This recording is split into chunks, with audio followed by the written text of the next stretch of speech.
Hi, let's read from my novel titled BORG, The Star Behind the Clouds. Wale acted on his frustration, raping her. To his surprise, it was easier than he expected. She offered little to no resistance. Fool, I even thought you were a virgin. He sneered as he washed himself in her bathroom. Adiola remained silent, her lips too heavy to form a reply. Brother Wale, Adiola said with a deep sigh, shaking her head. How far now, fine girl? Man, you're so sweet, oh. Let's have another round tomorrow. Wale joked, grinning mischievously, completely ignoring the gravity of what he had done. Diola's expression hardened, her voice cold and steely. Brother Wale, no say I no warn you. That's a load of nonsense, Joe. Wale dismissed her sharply, bouncing out of the room as though nothing had happened. Later that day, Diola quietly packed her belongings and approached her employer, Ma, with a story. She claimed she needed to return home urgently because someone close to her had died. Promising to return soon, she left. Yawale, unsuspecting, released her without hesitation. But Diola never came back. Exactly a week after the incident, Wale fell gravely ill.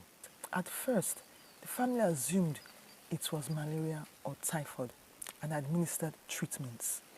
But as his condition worsened, his mother took him from one hospital to another with no improvements. There's more to this, Yawale, her sister finally said, her concern evident. Take him to Ijebu to see Baba Irumole. Desperate, Yawale agreed. After consulting the oracle, Baba Irumole looked up with a grave expression. Oti Shenyon, you have offended someone, he announced. Offended someone? Yawale repeated, turning to her son, who was lying weakly on the floor.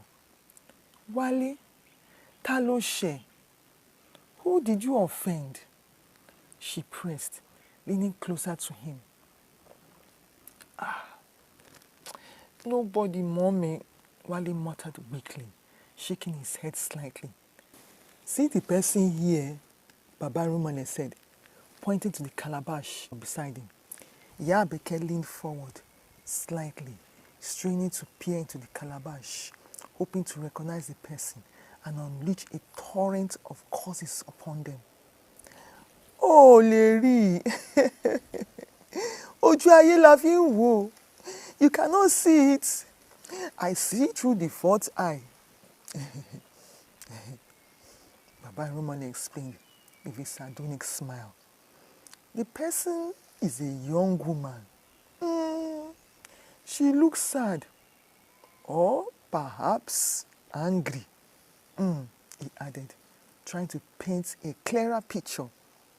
Yawale sank onto the floor in despair, clapping her hands together. Who did I offend, my God? Tani Moshe. Why is this world so wicked? They didn't let me stay in my husband's house. And now they want to take one of my two sons away. Ha! Oh, the children God bless me with. Her mind drifted to the bitter memories of her past. Iyawale had once been happily married, but her in-laws had driven her out. Her mother-in-law insisted that none of her sons could live with an Ijebu woman, claiming that she would kill her husband and remarry another man. Though her husband, Ibukun, loved her deeply and supported her financially, but his mother's opinion carried more weight. After the separation, Yawale still wanted another child with Ibukun, so her children could share the same father.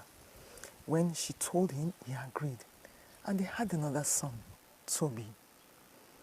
Back in the present, Wale stared weakly on the floor. Baba, Baba, he murmured faintly, but just loud enough for his mother to hear. Wale, kí ló wí? What did you say? Wale leaned in closer, her heart pounding. Baba, Wale managed to cry out, his voice strained and barely audible. Omo, I'm hearing you. Baba Rumole replied, his tone calm but curious. Wale swallowed hard and asked, Is the girl very dark? Wale asked. Baba peered into the calabash, confirming what he just asked. Bẹ́ẹ̀ni o. Yes, very dark. Who is she? Baba Rumole asked curiously, his eyes shifting between Wale and the calabash. Wale groaned, the anguish of realization cutting deeper than the physical pain he was enduring. Oh, God. He cried out, his voice a mixture of regret and despair. His mother's eyes widened in alarm. As she leaned closer, her voice trembling. Wale, oh mommy, please, I beg you in the name of God, Edumare, who is the person? Wale hesitated, the weight of his confession pressing heavily on him. Finally, he shrugged and whispered, It's Adiola. Wale froze, to the familiar name sinking in. Adiola, my house help? She asked, her tone sharp and disbelieving. Wale nodded silently.